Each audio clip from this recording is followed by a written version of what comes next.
Good afternoon, ladies and gentlemen. So I am just riding out of Ingham, about 100 kilometers north of Townsville, on my way back from what was a pretty epic ride. I went for a ride with a woman who any of you who are on the Moto Amino app will know as Nazab PNG. She's pretty active on that site. So me and my little Yamaha R3 and her on a borrowed Triumph Speedmaster went to see a load of really kind of interesting spots this morning, such as Hinchinbrook Island. We also saw what is reportedly the longest jetty in the southern hemisphere. And then we went up to Wallaman Falls, which was absolutely incredible. You join me as I do the last schlep down a boring highway home. So yeah, I'm aware I should have probably recorded all of the stuff we did earlier today, such as the epic road up through the mountains and all that, but the road was actually a bit saucy, and I decided it was better that I concentrated on what I was doing as opposed to, you know, dying because I was distracted talking to you fine people. As it stands, I've ridden almost 400 kilometers today, so that's quite a long way on a little super sport, and as you can probably imagine, my arse is in absolute tatters right now. Oh, I really should have used my words a little better to describe the current state of my rear end, shouldn't I? Given the bunch of pure oil jerks that follow this channel, I'd imagine that I'm going to get some stick over that one. Left myself wide open. That's what she said. Oh, damn it. Right. We're just arriving at a place called the Frosty Mango now, which does a mean mango smoothie. And they grow all the fruit that they use for that stuff there themselves. It's a really cool place. Also, they have a giant Mango Man figure, which is kind of cool. Okie dokie. I am going to smash a mango smoothie.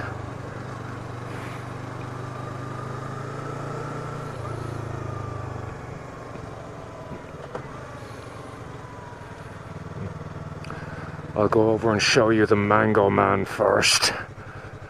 Then I will smash my mango smoothie.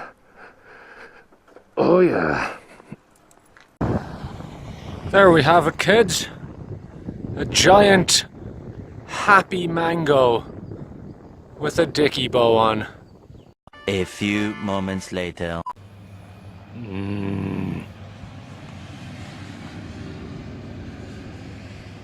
So good. Seriously, come here. It's awesome. Been a big day for the little yam, and as usual, she absolutely smashed it. Would be nice if the seat was more comfortable though. I must see if I can get a better, softer seat for it at some stage. And that exhaust still sounds terrible. Foreshadowing. Right. We shall continue going home then.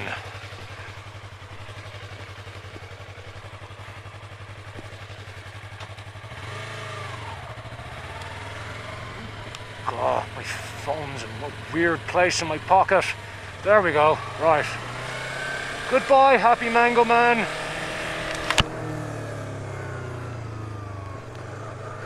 Nothing coming.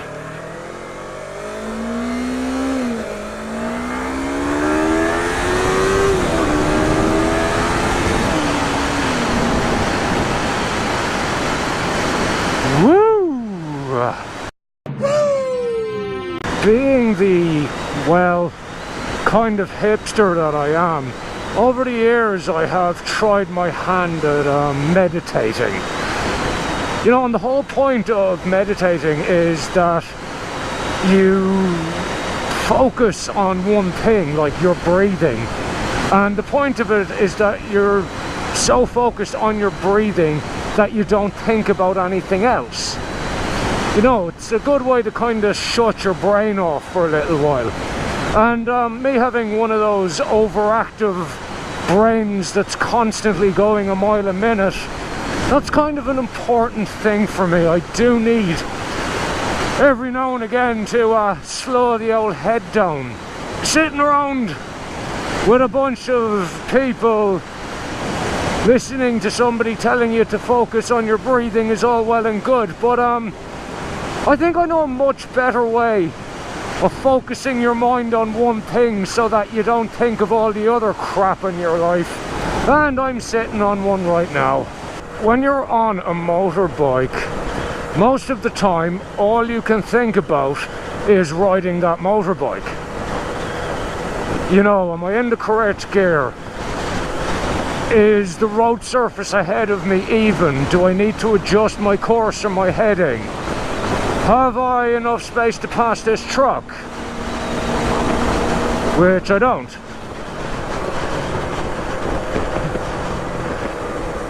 You know, there'd be things like, oh, there's a dead kangaroo on the side of the road. I'd better be careful in case his cousins are coming to the funeral there or something, you know. There are so many things you have to consider and have to factor in. Like, so much more than when you're in the car even. Like, I've been driving a car so long I can pretty much just, it's like autopilot at this stage, you know. Whereas on the bike I have to think about every little thing that I'm doing. And because of that, my brain has no time to dwell on anything else. It's got no time to dwell on my job, whether I have enough money, if X, Y or Z is annoying me, all that sort of stuff.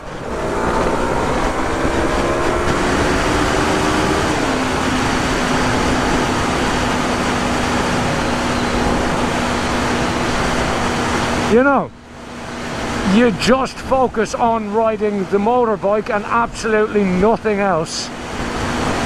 Bloody great. The best method of de-stressing that I have ever found. Well, I think I've gotten to the part where someone is going to point out that I can talk rubbish into a microphone while I'm riding.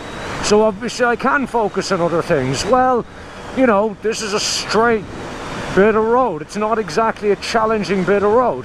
But you'll notice that when I passed that truck back there, I went quiet, and that's often how it goes. You should see the unedited footage I get from each ride I go out on. 80% of it is me being quiet and 20% of it is me talking. The amount of editing I have to do is unbelievable, because if it gets to something that I really do need to focus on, like passing a lorry for instance, I either go quiet or else my brain just switches focus to the task at hand instead of speaking, and my mouth keeps running but I kind of forget what I'm saying and end up sounding like the Swedish chef from the Muppets.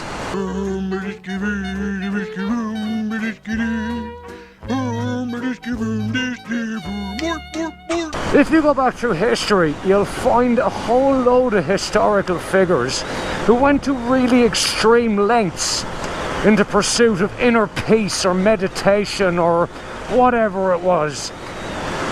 Like, you had Buddha, who was sitting under that tree for like 37 days. Or Jesus spending 40 days and 40 nights out in the wilderness. You know, the problem that Jesus and Buddha had is that they were born too soon. If they had been around today, they wouldn't have needed to sit under a tree or go out to the desert for over a month each at a time. All they would have needed was a motorcycle. 2 hours on a motorbike and they probably would have achieved enlightenment. I can imagine Buddha riding a Harley Davidson actually. You know, just a big, chill, cruisy bike. I'm trying to think what Jesus would have ridden. If he was going out in the desert, he'd probably need a 1200 GS or something like that. You can speculate in the comments as to what motorcycles various religious figures would have ridden if you want.